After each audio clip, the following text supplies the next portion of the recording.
इस कार्यक्रम के पुण्यार्जक हैं Shri Kavari Lal ji, Shri Mahavir ji Patni, RK marble group, Madanganj, Kishangarh, Rajasthan.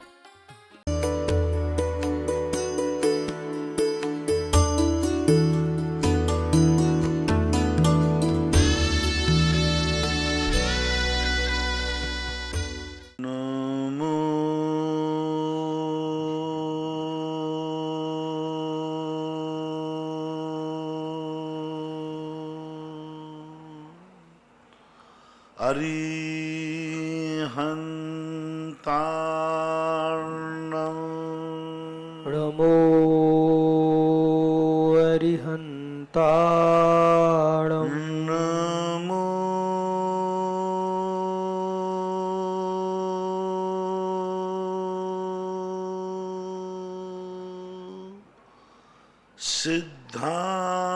सिद्धार्णं नमो सिद्धाणं नमो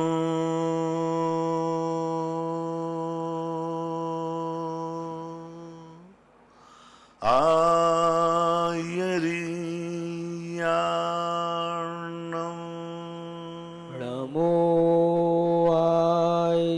आयर्याणं नमो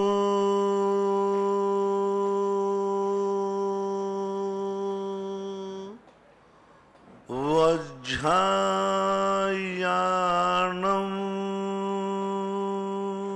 नमो वज्रायाणं नमो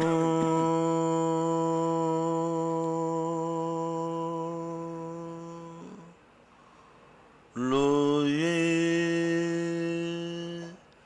सव्य साहूर्णं नमो लोये सौसाहूडम।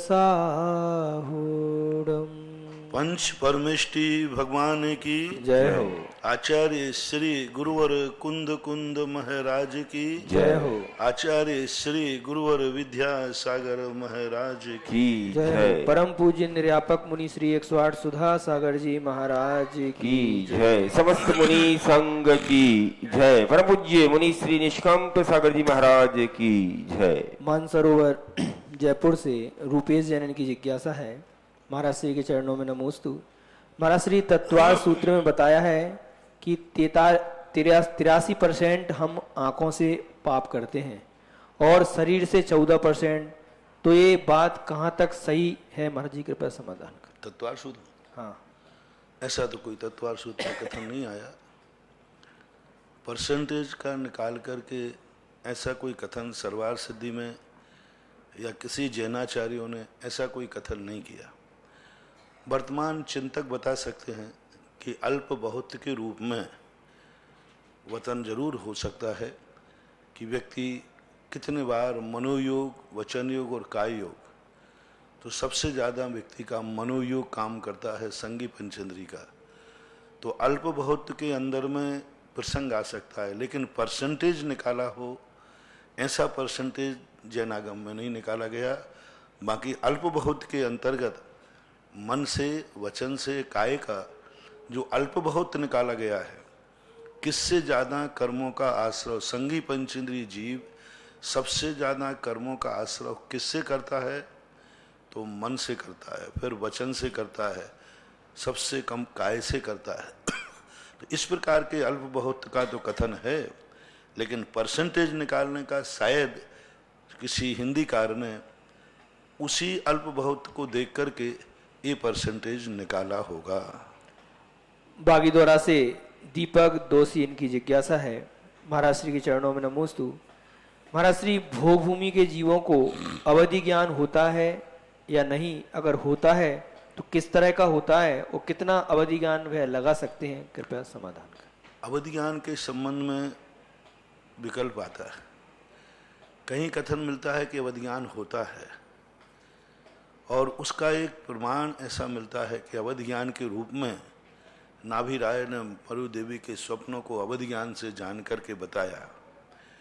तो ऐसा लगा सकते हैं कि भोग भूमि में अवधि ज्ञान की स्थितियाँ कथन मिलता है कि अवध ज्ञान भोग भूमि जीवों को होता है, और वो अवध ज्ञान अपने सामान्य रूप से संसार के कार्यों में प्रयोग करते हैं। बस इतना है कि किसी भी गति में अवध ज्ञान जो है सम्यक दर्शन का कारण नहीं होता, धर्म के रूप में वह परिणत नहीं होता, वो संसार के कामों में ही आता है, क्योंकि उसका विषय रूपी होता है। अहमदाबाद से पम्मी जैन की जिज्ञासा है, महाराज श्री जब चक्रवर्ती दिग्विजय की यात्रा के लिए निकलते हैं तब क्या वह साथ में रानियों को भी लेके जाते हैं या नहीं? कृपया से ऐसा कोई उल्लेख देखने में नहीं मिला, लेकिन संभवतः परिवार सहित ही जाना चाहिए, क्योंकि 60,000 वर्ष चक्रवर्ती को लगे यात्रा में। लेकिन जब युद्ध शास्त्र की नीति को देखते हैं तो युद्ध में स्त्रियों का प्रवेश वर्जित है, नीतिगत। बहुत सारे, सोमदेव ने भी, चाणक्य ने भी इस बात का उल्लेख किया। और जब महाभारत आदि युद्ध हुए उस समय रानियां मिलने के रूप में, माताएं मिलने के रूप में भाव करती थीं, लेकिन युद्ध क्षेत्र में नहीं मिल सकते। तो युद्ध क्षेत्र में नारी के प्रवेश के लिए ठीक नहीं है। ये बात अलग है कि जिस केस की रानी, राजा ही रानी हो, युद्ध में ही नारी हो, और युद्ध में नारी की जब सेना हो तो उस समय सेना नारियों की भी होती थी। लेकिन ऐसा कभी नहीं हुआ कि जब कोई राजा राजगद्दी पर पुरुष बैठा हो और उसकी सेनाओं में कोई महिलाओं की सेना हो, ऐसा आगम में उल्लेख नहीं मिला। चक्रवर्ती की सेनाओं में भी ऐसा कोई उल्लेख नहीं मिला, और उनके संबंध में ऐसा कोई प्रसंग नहीं आया। चक्रवर्ती के संबंध में बहुत सारे सम्मान हुए, बहुत कुछ हुए, तो उस समय कोई युद्ध में परिवार रहा हो ऐसा नहीं कह सकते। एक प्रसंग आता है महापुराण के अंदर कि जब चक्रवर्ती विजय प्राप्त करते हुए विजयार पर्वत में पहुंचे और वहां उनको पटरानी की उपलब्धि हुई, तो उस समय जो उनका विवाह हुआ, उस समय उनके परिवार के सारे लोग उपस्थित थे, क्योंकि भरत चक्रवर्ती की जो ननिहाल थी वो विजयार पर्वत में थी। नंदा और सुनंदा दोनों जो ऋषभदेव की पत्नियां थीं, ये दोनों की दोनों विद्याधरणी थी, विजयार पर्वत से वहाँ से प्राप्त की थी। तो ननिहाल था, तो वहाँ पर जब पटरानी का विवाह भरत चक्रवर्ती से होता है तो उस समय परिवार, रिश्तेदार सब वहाँ उपस्थित थे।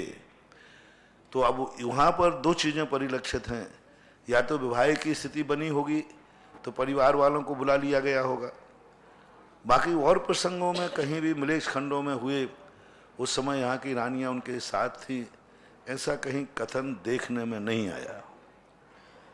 मेरठ से मनिका जैन इनकी जिज्ञासा है, नमोस्तु महाराज श्री। महाराज श्री, पूजा की एक पंक्ति में आती है, मुझे आप संग कर लेहू स्वामी यही एक बांछा महा, जिसका अर्थ है कि भगवान मुझे भी अपने समान कर लो। लेकिन यह पढ़ते हुए हमारे मन में आता है कि अभी तो हमें बहुत भक्ति करनी है, भगवान के समान बन गए तो भक्ति कैसे करेंगे? तो महाराज जी, क्या ऐसे सोचने में कोई दोष लगता है? बहुत बड़ा दोष है। हमें भक्ति, हमारी भगवान हमें भक्ति के लिए नहीं है। भगवान वह है जिसकी भक्ति से हम जितने जल्दी भगवान हो सकें भगवान बनने का प्रयास करना चाहिए। जैन आगम में मात विश्व के सारे दर्शनों में, जैन दर्शन में मात यह बात आती है कि भगवान की भक्ति भगवान बनने के लिए ही की जाती है, भक्त बनने के लिए नहीं। सारे दुनिया में भगवानों की भक्ति मालिक और सेवक के नाम से होती है, जैसे मालिक और सेवक होता है। लेकिन जैन दर्शन में जो भक्ति होती है जूनियर और सीनियर के नाम से होती है। भगवान मेरे सीनियर हैं, मैं उनका जूनियर हूँ। आज वो जहाँ हैं कल हमें वहाँ पहुँचना है, यही बात हम उनको आराध्य मान करके पूछते हैं। इसलिए ऐसा भाव करना, अपन को तो एक ही बात करना, जब तक तेरी भक्ति करूं पाया न मोक्ष पद जोलो। कल भी हमें मोक्ष पद मिल जाए तो बस हो गया। मान लो कोई पढ़ने वाला विद्यार्थी को अपनी पढ़ाई में पास हो रहा हो और वो मास्टर साहब से कहे कि साहब मुझे पास मत करना क्योंकि इस क्लास में मुझे बहुत अच्छा लग रहा है, इस क्लास में मेरे दोस्त भी बहुत अच्छे हैं, क्लास भी अच्छा है, टीचर भी अच्छा है, बहुत बढ़िया लगता है। इसलिए मास्टर साहब मुझे पास मत करना, पास करोगे तो मुझे अगली क्लास में जाना पड़ेगा। आज तक कोई ऐसा विद्यार्थी मिला जिसने टीचर से ये कहा हो कि मुझे ये क्लास इतनी अच्छी लग रही कि मैं इसमें से पास नहीं हो जाऊं, अतः मैं परीक्षा नहीं दे रहा हूं। भाई मैं अच्छी तरह पढ़ाई नहीं कर रहा हूं। भाई क्यों नहीं कर रहे? बोले मैं परीक्षा दूंगा, पास हो जाऊंगा तो मेरी क्लास छूट जाएगी। आज तक ऐसा कोई मूर्ख विद्यार्थी देखने में नहीं मिला। हर व्यक्ति ये सोचता है जिस क्लास में मैं हूं, इस क्लास को अगली साल मुझे इस क्लास में बैठना न पड़े, ऐसा भाव आता है। इसी प्रकार जिनेंद्र भगवान के भक्त को यही भाव आता है कि आज मैं भक्ति में कर रहा हूं, जितने जल्दी हो सके मेरी भक्ति मुझे भगवान पद को प्राप्त करा दे, ऐसा भाव करना चाहिए। दम्हो से अमित जैन इनकी जिज्ञासा है। महाराज श्री के चरणों में नमोस्तु। महाराज श्री, गुरु के उपकारों को चुकाया तो नहीं जा सकता, किंतु फिर भी यदि प्रयास किया जाए तो सर्वश्रेष्ठ तरीका क्या होगा जिससे हम उनके उपकारों के प्रति अपनी गुरु दक्षिणा दे सकें? कृपया समाधान। चुकाने की कोई जरूरत नहीं होती। कोई गुरु कोई ऋण दे करके उन्होंने उपकार नहीं किए। ये भाषा है, कहने की भाषा है कि मैं भगवान का ऋणी हूं, माता पिता का ऋणी हूं। अरे भाई मैं उनका वंशज हूं। वहां ऋण और ऋणी का सवाल ही नहीं, चुकने चुकाने का सवाल नहीं। यदि ये मान लिया जाए तो पिता अपने बेटे को इतनी संपत्ति छोड़ जाता है, वो सब उसको बाद में चुकाना पड़ेगी। यानी पिताजी जितनी संपत्ति छोड़ गए, वो उस संपत्ति को उसने ग्रहण कर लिया, भोगेगा, तो अब वो उसके ऊपर ऋण हो गया, अगले भाव में वो चुकाना पड़ेगा। तो चुकाना पड़ेगा, वो तो मामला गड़बड़ हो गया।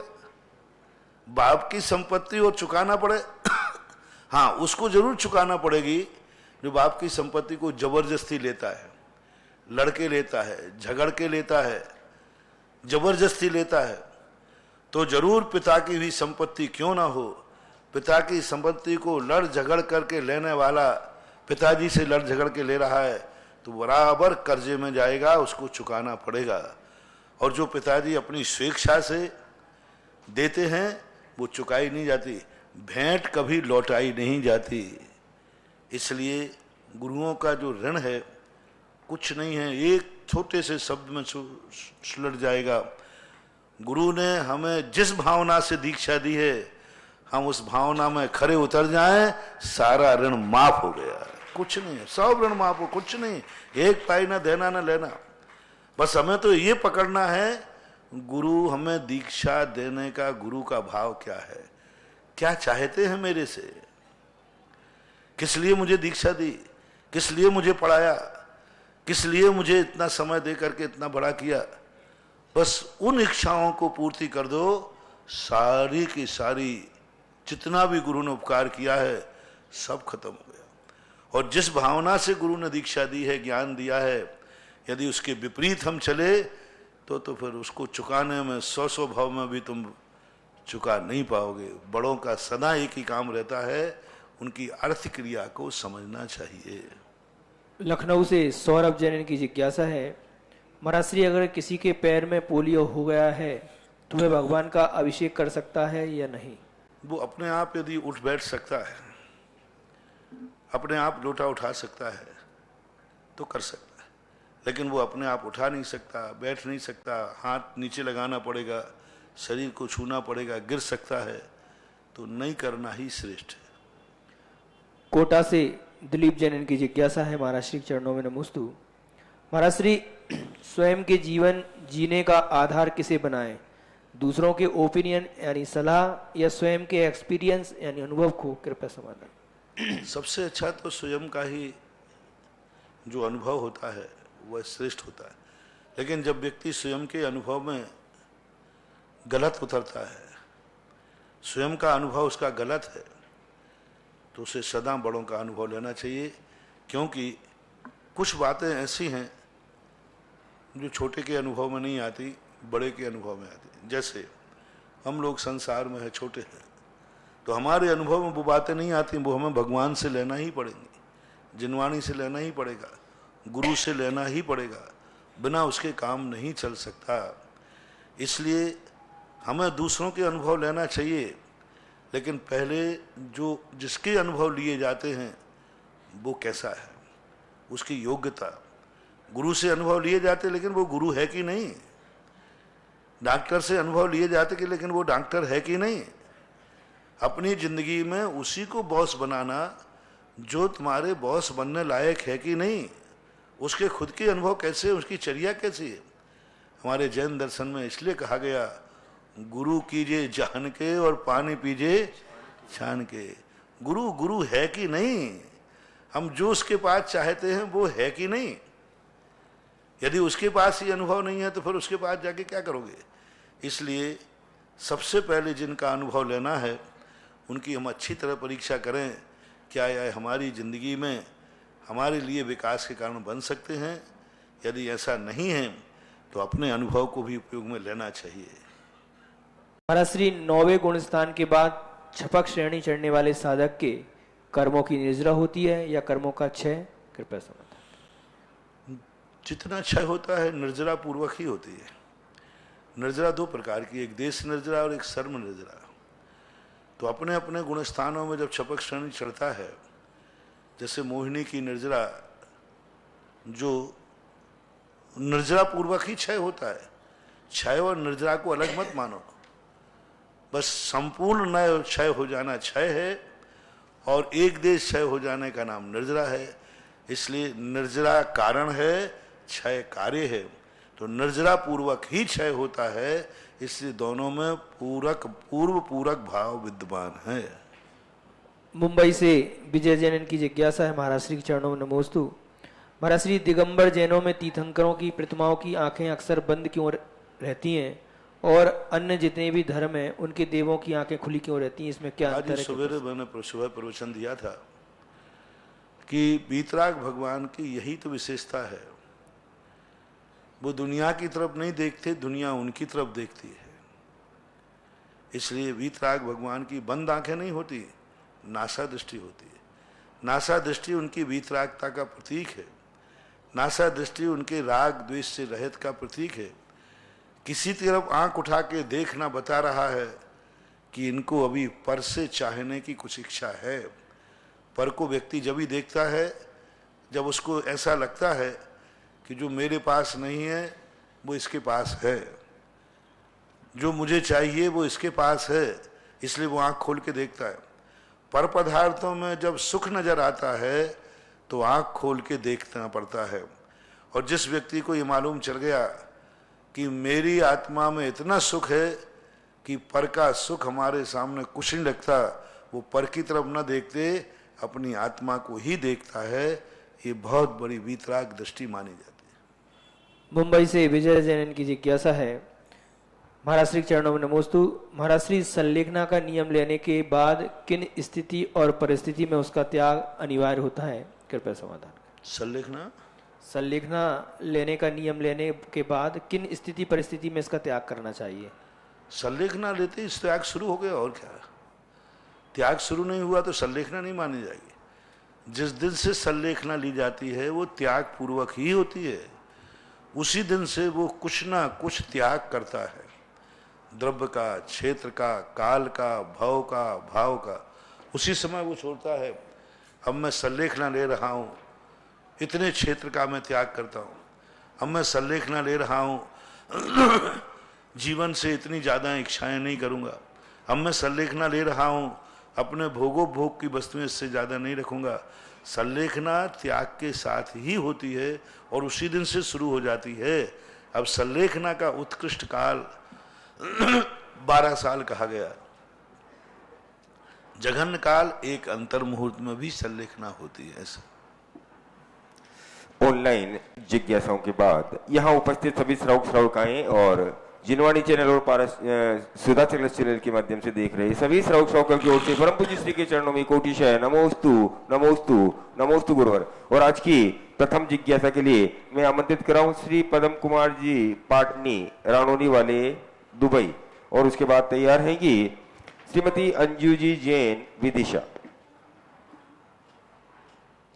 महाराज श्री के चरणों में मेरा साष्टांग नमोस्तु नमोस्तु नमोस्तु। महाराज श्री, मैं रानौली का रहने वाला हूँ, लेकिन मैं अभी दुबई में 15 साल से हूँ और मेरे घर में चैतालय है, आदिनाथ भगवान का चैतालय है। तो मेरा प्रश्न ये है कि वहाँ पर कुआं का पानी अवेलेबल नहीं है, कुआं का पानी नहीं मिल रहा है, लेकिन हम लोग बोरिंग का पानी से प्रक्षाल करते हैं, तो उसमें कोई विशेष फर्क है क्या कुआं का पानी और? कुआं का पानी ही श्रेष्ठतम क्षेत्र है, क्योंकि बोरिंग आदि के पानी से बिलछानी नहीं होती, जीवों को पुनः बचाया नहीं जा सकता। क्योंकि हमारे यहाँ पानी छानने का महत्व नहीं है, हमारे यहाँ जीवों को बचाने का महत्व है। हम पानी इसलिए छानते हैं कि वो जीव ना मरे, बिलछानी का महत्व है, इसलिए बोरिंग से बिलछानी नहीं हो सकती। अब रही बात आपकी मजबूरी, तो आपकी मजबूरी में मैं शामिल नहीं हो सकता, क्योंकि अभी हाल में हाँ कह दूं तो जितने जीव उनमें बरादना होगी उसका भागीदार मैं होऊंगा। मजबूरी तुम्हारी है, मैं अपने खाते उसका भागीदार क्यों बनूं? इसलिए आपकी मजबूरी है, आपको वह सदोष है, मेरे लिए उसका समर्थन नहीं कर सकता। निषेध नहीं करूंगा तो समर्थन भी नहीं करूंगा। निषेध इसलिए नहीं कर सकता क्योंकि तुम्हारा उसके अलावा कोई दूसरा उपाय है नहीं। समर्थन इसलिए नहीं करता क्योंकि आगम की आज्ञा नहीं है। बहुत सारी बातें ऐसी हैं आप लोगों की जिंदगी में जो मैं निषेध कर नहीं सकता, लेकिन मैं समर्थन भी नहीं कर सकता, क्योंकि मेरा समर्थन होना, मैं आपकी मजबूरी में शामिल नहीं हो सकता। लेकिन आप करते हैं तो अब जितने नंबर मिलेंगे ठीक है, नाना मामा की अपेक्षा काना मामा ठीक है। हम लोग कोशिश करते हैं कि उसी को बस आपकी कोशिश आप करो, मुझे शामिल मत करो उसमें। शामिल नहीं कर रहे हैं, लेकिन हमारी बस हाँ कहते ही शामिल हो जाऊंगा मैं, इसलिए। नमस्ते। अंजू जी जैन के बाद तैयार रहेंगे सुनील जी पखाले यवतमाल।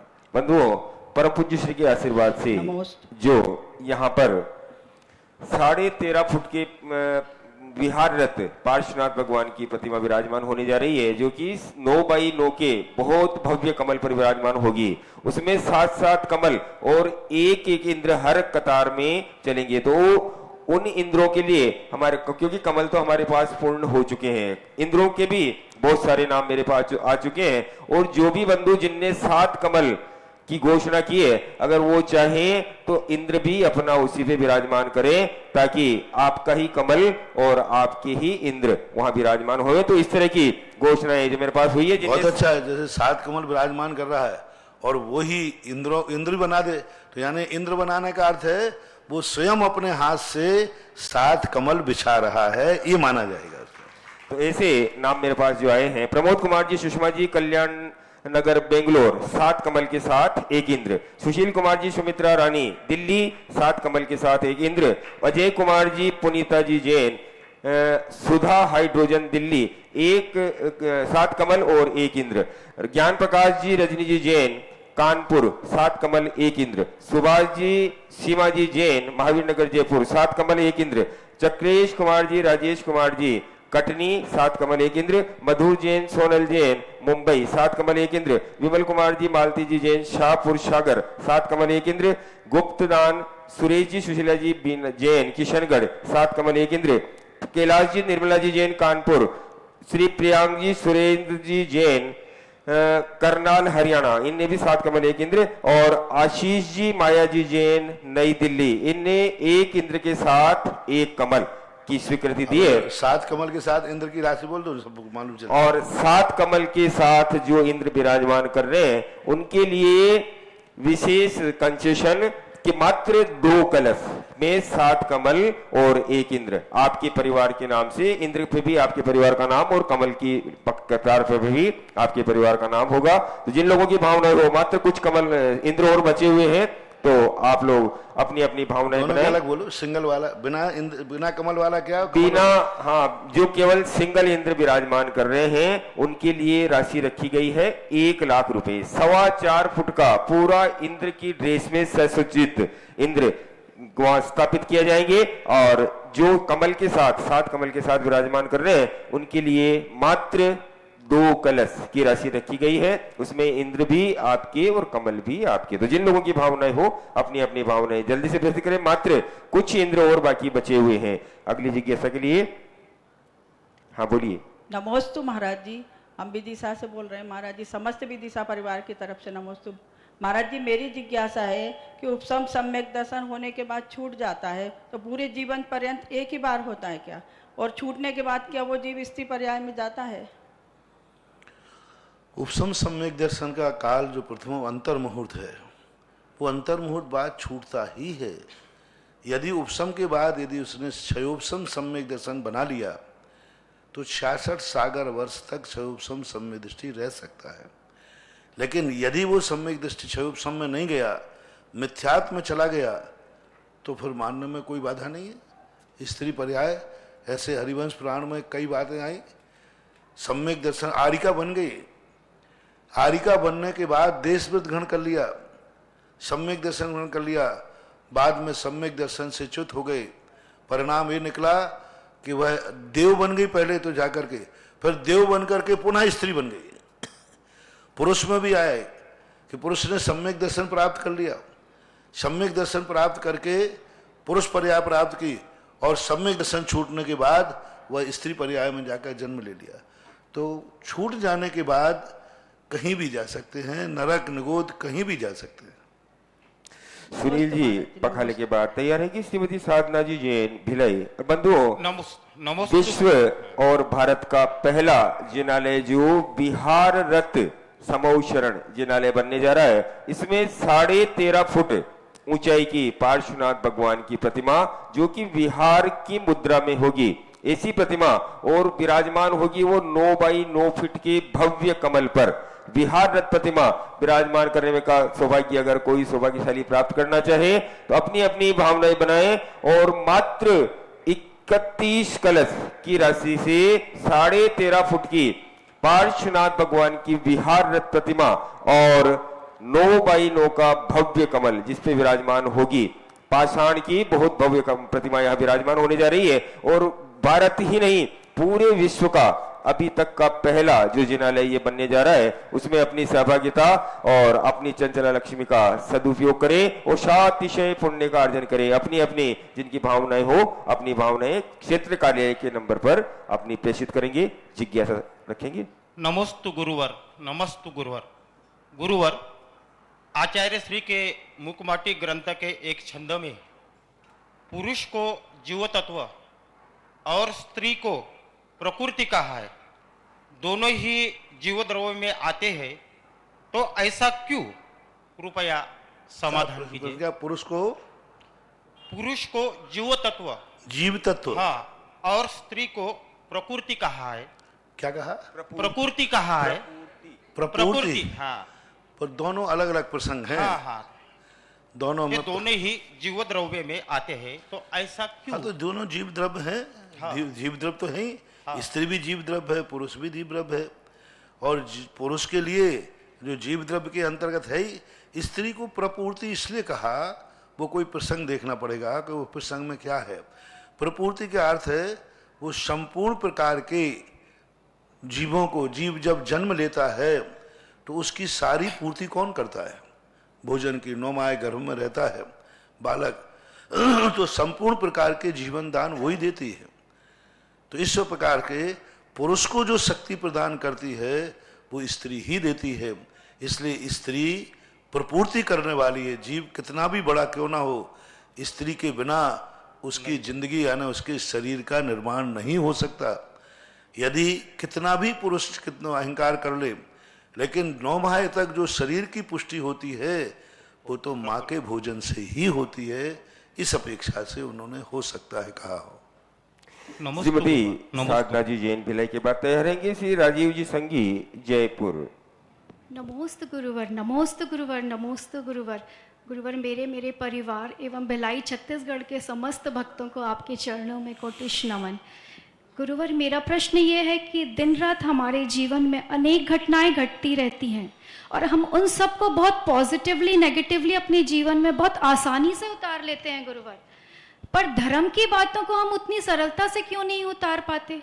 जबकि आज के समय में हमें गुरुओं का, मुनियों का सानिध्य भी बहुत प्रचुरता से प्राप्त है, देशना भी कई माध्यम से उपलब्ध है, पर फिर भी हम अपने जीवन की दिशा को धर्म की ओर सरलता से क्यों नहीं उतार पाते गुरुवर?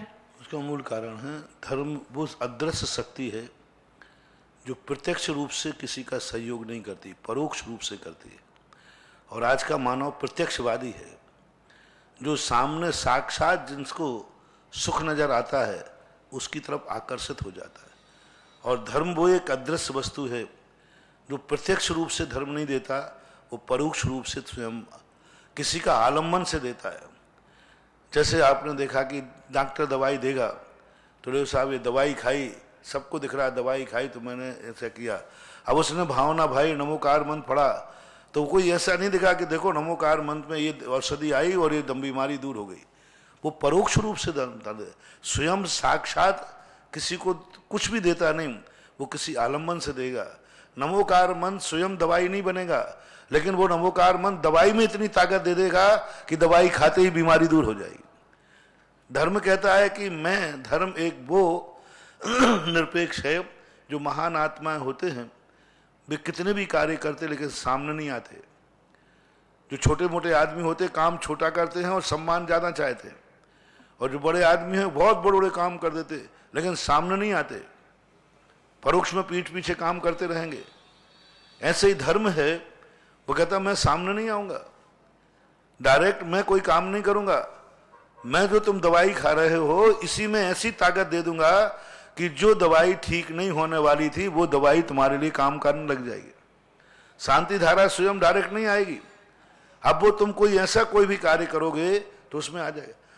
नमोकार मंत्र शांति धारा तुम्हारी दुकान पर नहीं चलाएगी, लेकिन वो ऐसा निमित्त मिला देगी कि जो तुम माल खरीदोगे उसी में ऐसी ताकत आ जाएगी कि तुम माला माल हो जाओगे।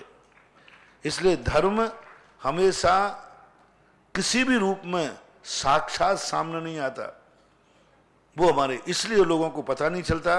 लोगों को पता चल रहा है कि हमारा इससे कार्य हो रहा है, ये पता ही नहीं है कि पीठ पीछे कौन इसमें सहयोग दे रहा है, किसका हाथ है इसमें जो इतना पावरफुल। वही दवाई मैंने कल खाई ठीक नहीं हुई, आज कैसे ठीक हो गई? किसने पावर दे दिया? तो अज्ञानी व्यक्ति प्रत्यक्ष को पकड़ता है, परोक्ष को नहीं पकड़ पाता। और ज्ञानी व्यक्ति समझ लेता है कि नहीं, ये ताकत कहीं ना कहीं से आई है। ये ताकत कैसे आई? मैं तो बच ही नहीं सकता था, सारी दुनिया कह रही है कि बच नहीं सकता था, गाड़ी का एक्सीडेंट हुआ, कैसे बच गया ये? तुरंत ज्ञानी कहता ओहो, मैंने जरूर कभी धर्म की कोई पुण्य मेरी सत्ता में पड़ा था, मैं फलाना कार्य किया था, उस कारण से मैं बच गया। पीठ पीछे परोक्ष रूप में सहयोग देने वाले को हर व्यक्ति उपकार नहीं मान पाता, उसके लिए बहुत ज्ञान चाहिए। और दुनिया प्रत्यक्ष में मेरा सहयोगी कौन है, प्रत्यक्ष में सुख मुझे किससे मिल रहा है, वह जानता है। सबको मालूम है कि भोजन से सुख मिलता है, उसे ये मालूम नहीं है कि भोजन से जो सुख मिला है इसमें कई बार ऐसा होता है यही भोजन किसी को दुखदाई भी होता है। और मुझे दुखदाई क्यों नहीं हुआ? कोई अदृश्य पुण्य मेरे पीछे लगा हुआ है। राजीव जी संगीत के बाद तैयार रहेंगी डॉक्टर सोनल जी जैन जबलपुर। बंधुओं, कल जो कमल की घोषणा हुई थी 224 कमल की, उसमें से कुछ नाम भूल से रह गए थे। उसमें 7 कमल की घोषणा की सुभाष जी नेहा जैन दिल्ली 1 कमल की, अरुणा अजित जैन दिल्ली, प्रवीण जी जैन प्रियंका जी 1 कमल, सुभाष अचुकी जैन 1 कमल। ये घोषणाएं कल रह गई थी। अगली जिज्ञासा राजीव जी।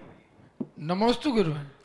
गुरुवर, हमने शास्त्र में पढ़ा कि आदिनाथ भगवान के काल में मारीच के जीव ने 363 मतों की स्थापना करी। इससे प्रतीत होता है कि इससे पहले हमारे यहाँ पे कुगुरु कुदेव अन्य मतों की स्थापना नहीं थी। तो क्या ये, और उसके बाद आज हालत इतनी खराब आ चुकी है महाराज कि हम इंडिया में तो भी नगण्य रह गए हैं, यानी कुछ 1 करोड़ से भी लगभग हमारी जनसंख्या रह गई है, जबकि कहते हैं कि 50 साल पहले करोड़ों में तो यहीं भारत में ही जैन थे। तो अब घटते जा रहे हैं, अन्य मतों का प्रसार होता जा रहा है। तो ये क्या काल का दोष माने या क्षेत्र का दोष माने, या हर काल हर क्षेत्र में कुगुरु कुदेव कुशास्त्र होते हैं? पूरे 2.5 द्वीप के अंदर गृहीत मिथ्यात्व कहलाता है। हाँ। अगृहीत मिथ्यात तो सदा होता है। गृहीत मिथ्यात असंख्यात 24 व्यतीत हो जाने के बाद एक हुंडाव सर्पणी काल आता है। इस हुंडाव सर्पणी काल में ही गृहीत मिथ्यात की उत्पत्ति होती है। 363 मत बनते हैं। बाकी कहीं भी वो भरत ऐरावत क्षेत्र में ही होता है। विधेय क्षेत्र में गृहीत मिथ्यात नहीं होता, स्वर्गों में गृहीत मिथ्यात नहीं होता, नारकियों में गृहीत मिथ्यात नहीं होता, त्रियंचों में गृहीत मिथ्यात नहीं होता। मात कर्म भूमि में भी भरत ऐरावत में वो भी मात्र एक कोड़ा कोड़ी सागर वर्ष में बस, वो भी असंख्यात 24 व्यतीत होने के बाद ऐसा आता है।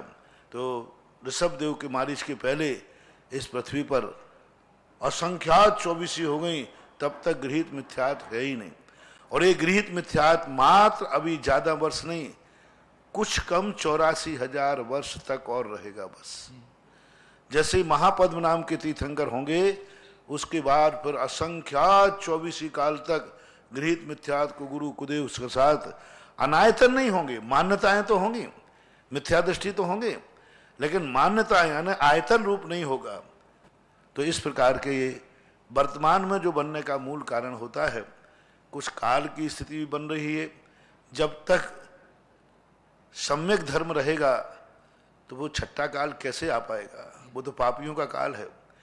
इसलिए प्रकृति खुद ऐसा माहौल बना रही है जिससे जो सच्चे धर्मात्मा हैं वे धीरे धीरे कम हो जाएं, क्योंकि उल्लू जब तक सूर्य का प्रकाश रहेगा उल्लू की दाल कैसे गलेगी? और जो उल्लुओं की संख्या बढ़ेगी तो उनकी बद्दुआओं से सूर्य का प्रकाश घटेगा।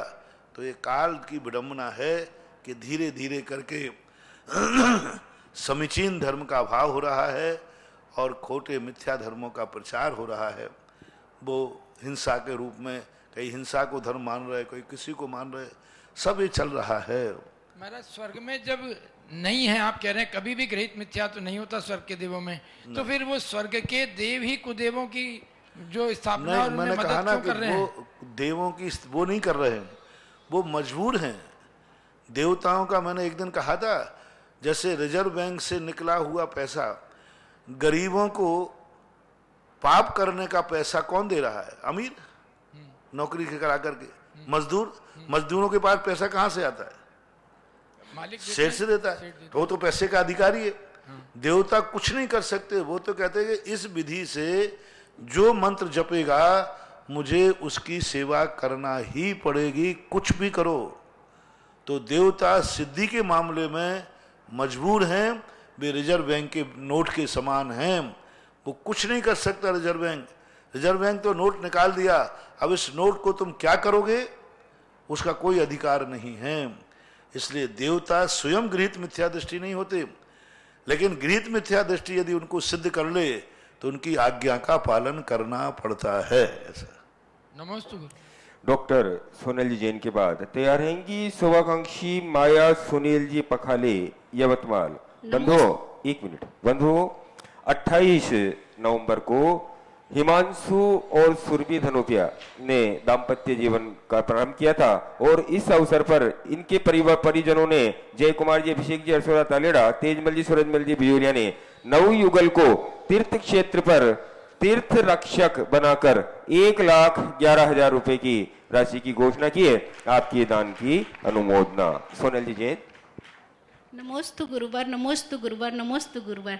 जबलपुर से महाराज जी, हमारे परिवार की ओर से आपको कोटि कोटि नमन। महाराज जी, मेरा यह प्रश्न है कि अगर कोई अच्छा बोले तो मन खूब खुश हो जाता है और कोई बुरा बोले तो दुखी हो जाता है, विचलित हो जाता है। तो ऐसा क्या करें कि इन चीज़ों का हमको कोई प्रभाव ही ना पड़े, कोई अच्छा बोले या कोई बुरा बोले, तो कैसे अपने आप को कंट्रोल में करें? इसको पहले हमेशा ये देखना पड़ेगा, कोई व्यक्ति बुरा बोलते ही नहीं। बोलता है महाराज जी, बुराई करते हैं। तुम्हें बुरा लग रहा है, बोलने वाले से पूछो। सुनने वाले को बुरा लग रहा है, बोलने वाले से पूछो कि उसको कितना अच्छा लग रहा है। बोलने वाला जब भी गाली देगा तो उसको गाली देने में बोलने वाले को अच्छा लगता है कि बुरा लगता है? देने वाले को उनको अच्छा लगता है। तो हर व्यक्ति अच्छे के लिए करता है, तो वो अच्छे के लिए किया हुआ है, अब उसके लिए मैं क्या करूं?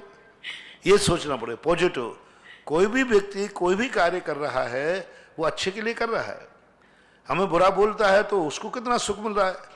तो हर व्यक्ति अपने सुख के लिए क्रिया करे कि दूसरों के सुख के लिए। उसको गाली देने में अच्छा लग रहा है इसलिए दे रहा है, हमें बुरा लग रहा है तो हम सुनते क्यों हैं? जिसको बुरा लग रहा है उसको, सुनने वाले को बुरा लग रहा है कि गाली देने वाले को? सुनने वाले को। तो सुनते क्यों? बस सुनना बंद कर दो, खत्म बात हो गई। हम सुनो ही मत, इस कान से सुने उस कान से उड़ा दो। साधु यही करता है। जब ये चीज मुझे बुरी लग रही तो मैं सुनता ही नहीं हूं। बोले मैंने गाली दे दी, मैंने सुनी ही नहीं, बस वो अपने आप। और किसी व्यक्ति ने हमें कोई चीज देना चाह रहा है, यदि वो हम चीज नहीं लेंगे तो वो किसके पास रहेगी? उसी के पास है। बस उसने हमें गाली दी, हमने नहीं ली, ससुरे के बाद प्लॉट के वापस पहुंच गई, वो तिलमिला जाएगा। ये सिद्धांत है। देने वाले व्यक्ति की वस्तु को हम ले लेते, जैसे हमने ली और हमें बुरा लग गया, वो कहता अच्छा मेरी गाली ले ली इनने जी। और यदि हम उसने गाली दी और अपन ने नहीं ली, अब वो तिलमिला जाएगा। जितने भी तंत्र विद्या में चित्र होते हैं ना, मैं बहुत बार कहता हूं ये गाली फाली ये सब तंत्र विद्याएं हैं। और तंत्र विद्या का सिद्धांत है, उन्होंने तंत्र करके तुम्हारे ऊपर कोई निब्बू फेंका, मूठ फेंकी, तंत्र विद्या से कोई साइकोलॉजी करके कोई टोटका कर दिया। अब वो टोटका है जिसके लिए टोटका किया है, यदि उसने एक्सेप्ट कर लिया बस वो सफल हो गया। तुम डर गए हो किसी ने निब्बू डाल दिया, हो किसी ने लौंग फेंक, किसी ने कर दिया, बस वो सफल हो गया, बहुत सफल हो गया, क्योंकि वो डाले इसी के लिए था। तुम डर गए, घबरा गए। अब उसका तरीका क्या है तंत्र विद्या का?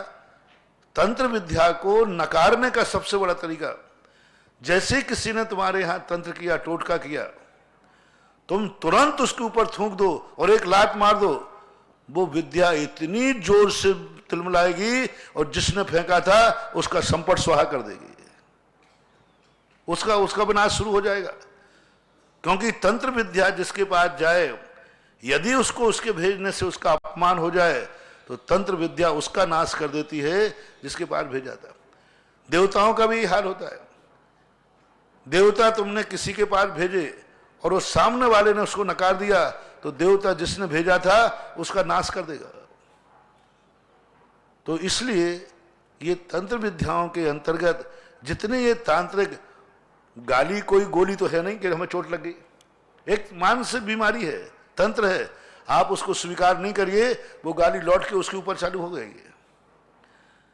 तो आज सबको लिए कह रहा हूं कि जितने भी साइकोलॉजिक, वाचनिक, टोटका, तंत्र हैं, इनसे कभी डरना मत।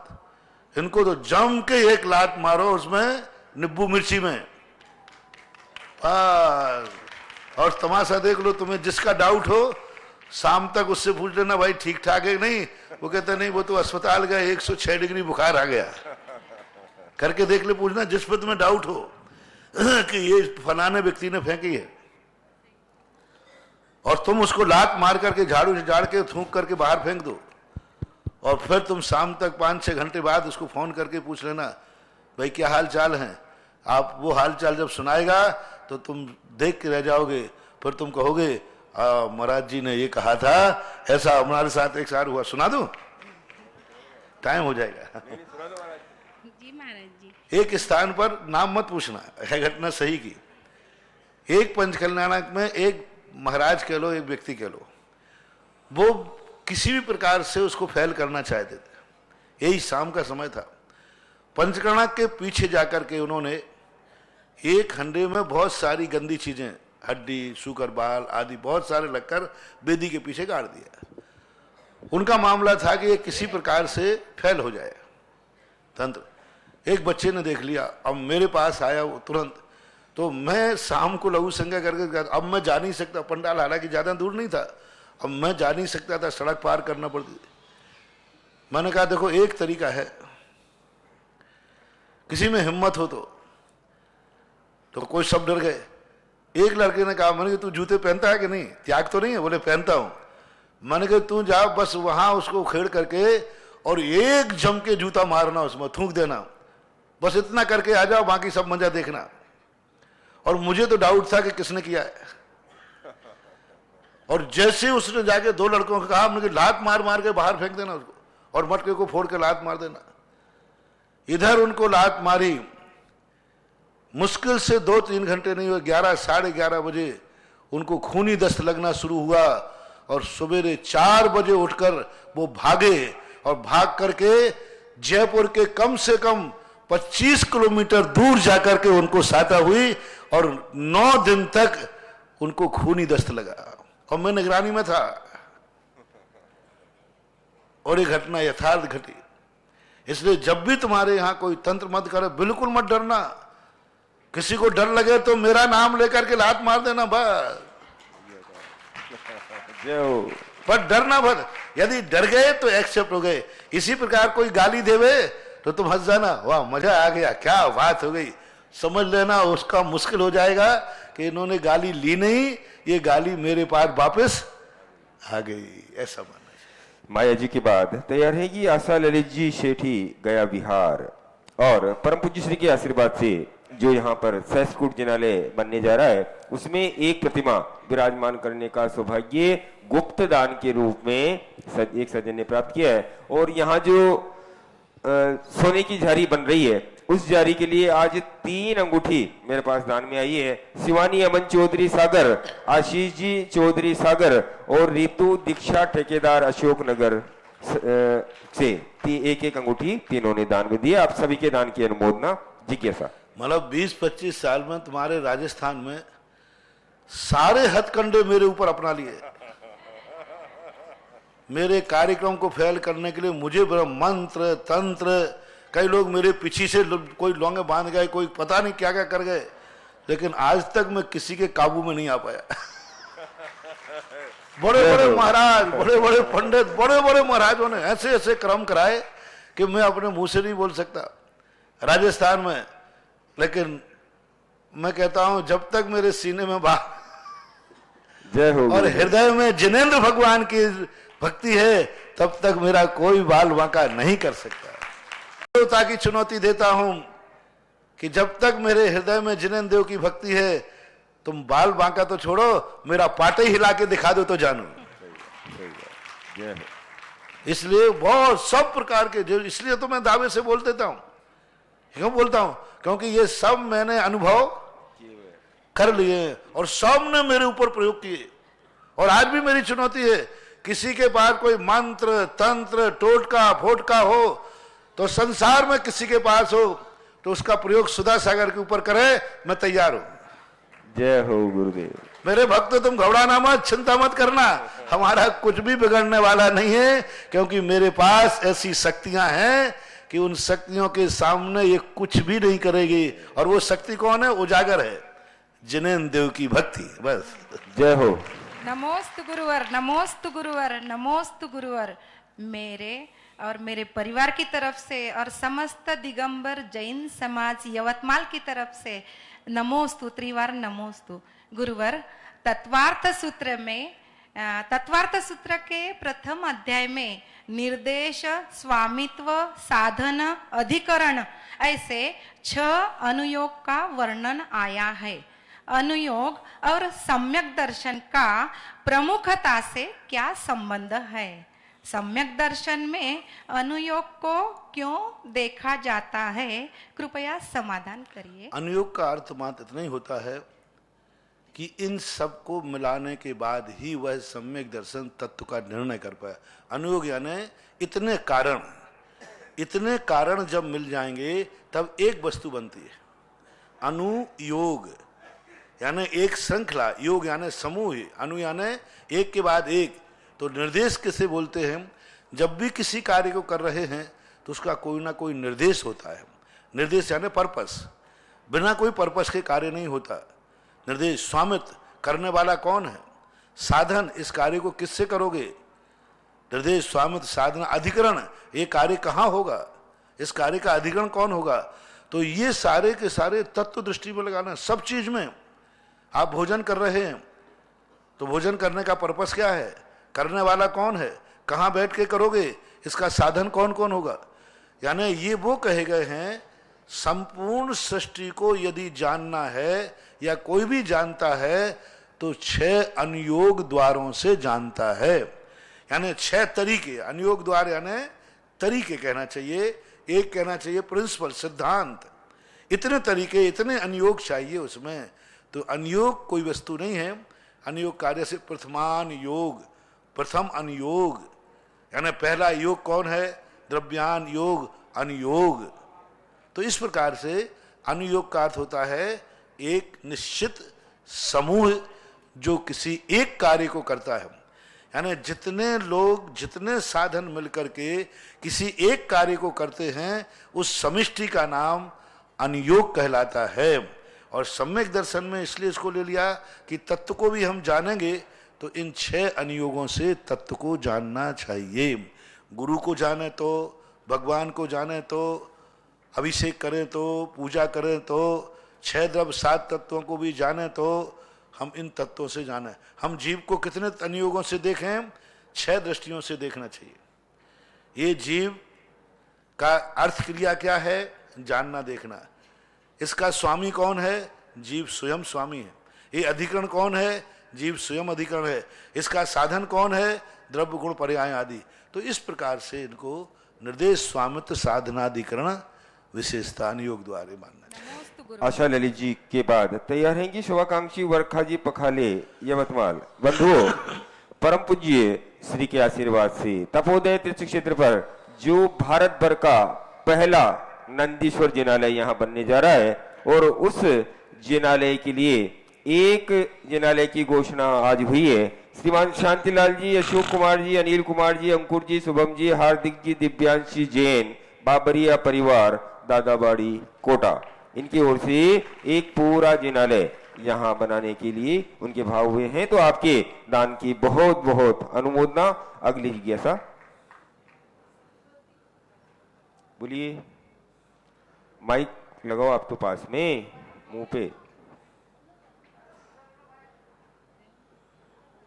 दूसरा माइक ले लो ना, 2 माइक आपके इधर है।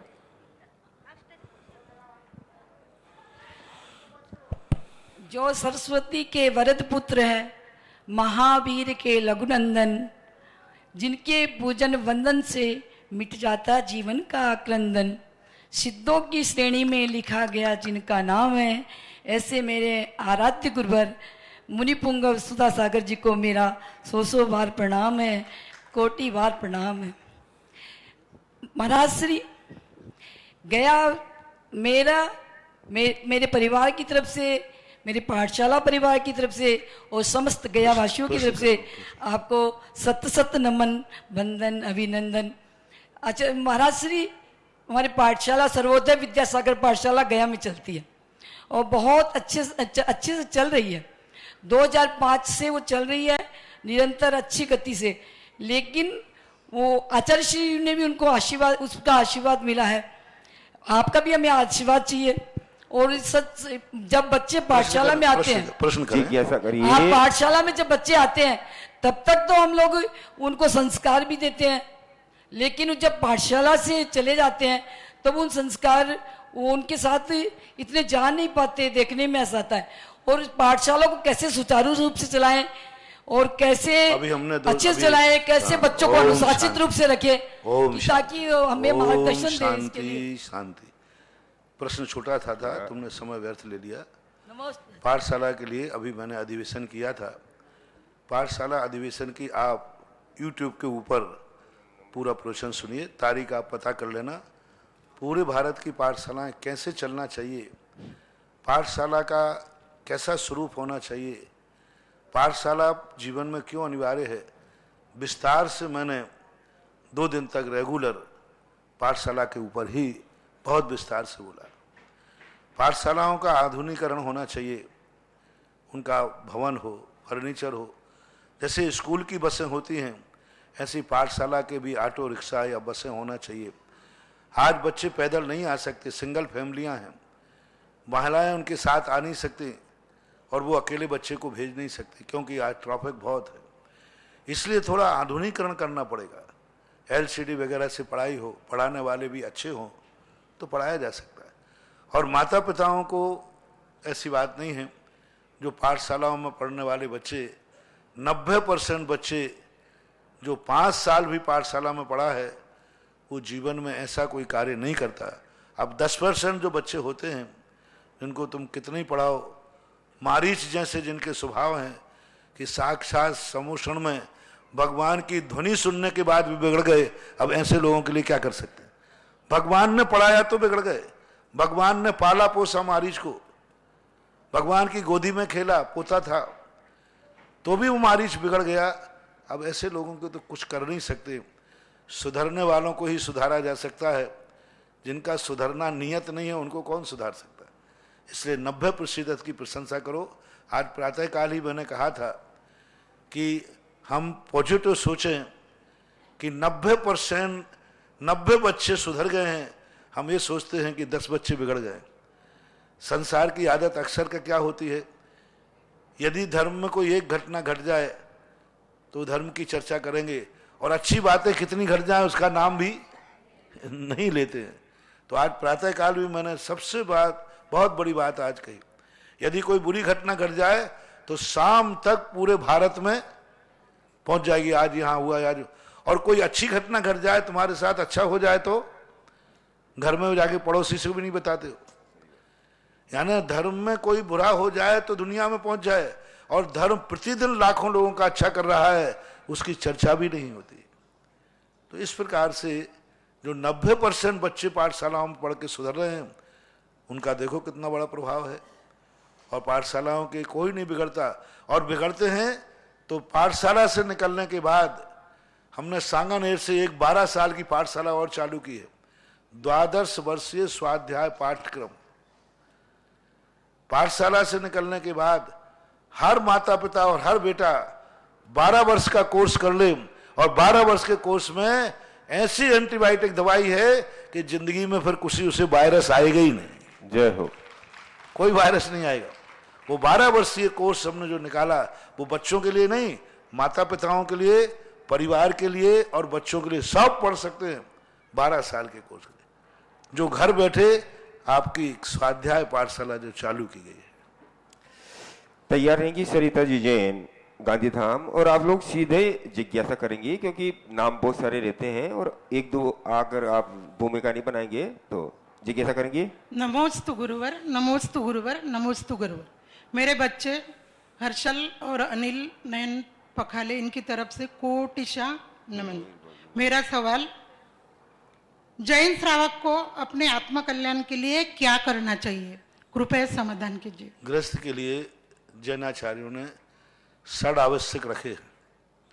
वे 6 आवश्यक यदि गृहस्थ करता है तो जैनाचार्य कहते हैं इससे अधिक कल्याण गृहस्थ को करना है तो फिर वृत्ति बनना पड़ेगा।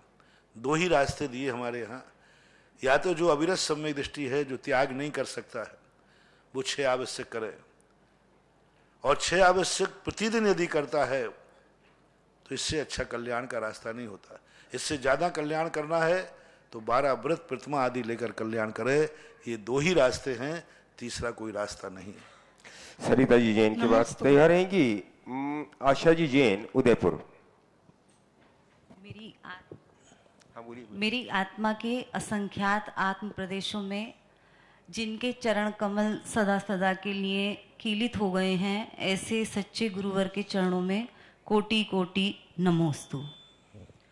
गुरुवर, आपके आशीर्वाद से, आपकी प्रेरणा से आज यहाँ पर चक्रवर्ती विवाह देखने के लिए मिला। गुरुवर, सच में ही हमने चक्रवर्ती नहीं देखे, उनकी शादियाँ कैसी होती होंगी केवल शास्त्रों में एक चक्रवर्ती वर्ड नाम सुना है, लेकिन आज की शादी को देखकर इतना मन प्रफुल्लित हुआ, इतना उत्साह हुआ, और बच्चे बच्चे के मन में इतनी प्रशंसा कर रहे थे सब उस शादी की कि मैं शब्दों में वर्णन नहीं कर सकती। क्या मंदिर में आनंद आ रहा था, और उन दोनों बच्चों को देखकर ऐसा लग रहा था कि सच्चे देव शास्त्र गुरु का जिन्हें पूरे दिन आशीर्वाद मिला हो, उन बच्चों का भविष्य कितना उज्जवल होगा। गुरुवर, इस सौभाग्य से तो हम वंचित रह गए। अब मैं आपके चरणों में एक निवेदन करती हूँ, शायद आपने पहले बता भी रखा हो, सुनते तो हम रोजाना है, लेकिन हो सकता है चूक गया हो। अब एक अवसर है कि बच्चों के बच्चे तो होंगे जिनकी शादियां हुई हैं, उनका विधिवत आपके, ये मैं आपके सामने नियम ही लेती हूँ, जिस दिन भी होंगे मैं 45 दिन का होने के बाद आपके चरणों में ही विधान कराऊंगी। उसका विधिवत आप थोड़ी सी प्रक्रिया समय हो तो बता दीजिए, और अगर बता चुके हो तो मेरी कोई चले, क्योंकि मैं भली साधु हूँ। मेरे आचार्य महाराज जिनसेन स्वामी ने साधु होकर के भी गृहस्थी को संभाला। मेरे यहाँ तो इतनी अच्छी विधि है, बच्चे को जन्म देने के पहले भी हमारे शास्त्रों में 6 महीने पहले से जिस ढंग से संतान को पैदा किया जाता है, संतान कोई, एक दिन मैंने प्रवचन किया था, बच्चे तुम्हारे यहाँ पैदा हो गए हैं या तुमने किए हैं?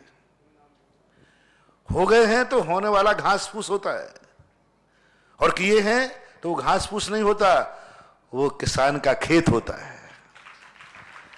किसान में जो खेत बोता है वो खेती, वो फसल होती नहीं है, वो फसल बोई जाती है। और जंगलों में जो घास फूस होता है, तो हमारे जिनसेन स्वामी ने कहा कि हे भव प्राणियों, संतान पैदा ना हो जाए, संतान पैदा करो। जैसे किसान एक खेत में जब गेहूं बोता है, उसको संस्कारित करता है, परिमार्जित करता है, शुद्ध करता है, ऐसा ही बेटे को, बिटिया को जन्म देने के 6 महीने पहले अपनी कूख को, अपने मन को, अपने वचन को, अपने काया को, अपने परिवार को, अपने घर को परिमार्जित करो। जैसे किसान उस खेत में गेहूं बोने के पहले सारी गंदगी, सारा कचड़ा, घास फूस सब क्या करता है? अलग करता है। ऐसे ही तुम्हारे घर का, परिवार का, मन वचन का आएगा, सब घास फूस गंदगी अलग करो, खान पान शुद्ध करो, मन के विचार शुद्ध करो। फिर उसके बाद 9 महीने की प्रक्रिया लिखी है। जन्म देने के बाद मैंने कहा 45वें दिन हर व्यक्ति को बड़े ठाट बाट के साथ, परिवार के साथ, अपने पूरे रिश्तेदारों को बुलाकर मंदिर ले जाना चाहिए। फिर एक 8 वर्ष के बाद संयुक्त लाभ क्रिया की। मैं तो इतनी विधि बताता हूं कि कहीं ना कहीं ये विधि से चल जाओ तो तुम्हारे जीवन में, तुम्हारे उन बच्चों के जीवन में कभी अमंगल हो ही नहीं सकता। 8 वर्ष में संयुक्त लाभ क्रिया, पूरा परिवार, रिश्तेदार सब मिलकर गाजे बाजे के साथ मंदिर ले जाओ, भगवान से कहो, भगवान आज मेरा बेटा 8 वर्ष का हो गया, अब आपको छूने लायक हो गया। तो उस दिन भगवान का अभिषेक कराओ, शांति धारा कराओ, विधान करो। गुरुजन हो तो उनको आहार आदि दिला करके उसको जैन बनाओ। और 18 वर्ष के बाद जो शादी की बात आती है, 8 वर्ष के बाद, तो मैंने बता ही दिया चक्रवर्ती विवाह। इसका नाम चक्रवर्ती विवाह इसलिए रखा कि लोग ये नहीं समझे कि गरीबों का विवाह है, ये आदर्श विवाह नहीं है जो गरीबों, ये चक्रवर्ती का विवाह है। जो नाम संज्ञा मैंने दी कि चक्रवर्ती भी अपनी शादियां भगवान के सामने ही करते थे, मंदिर में जाकर के ही। और भगवान की साक्षी में, भगवान की साक्षी में 2 व्यक्ति मिलेंगे तो जब भी कोई गड़बड़ होगा, भगवान बीच में सदा खड़ा रहेगा कि मेरे सामने गठबंधन हुआ था। इस कार्यक्रम के पुण्यार्जक थे श्री कवरी लाल जी, श्री महावीर जी पाटनी, आर के मार्बल ग्रुप, मदनगंज, किशनगढ़, राजस्थान।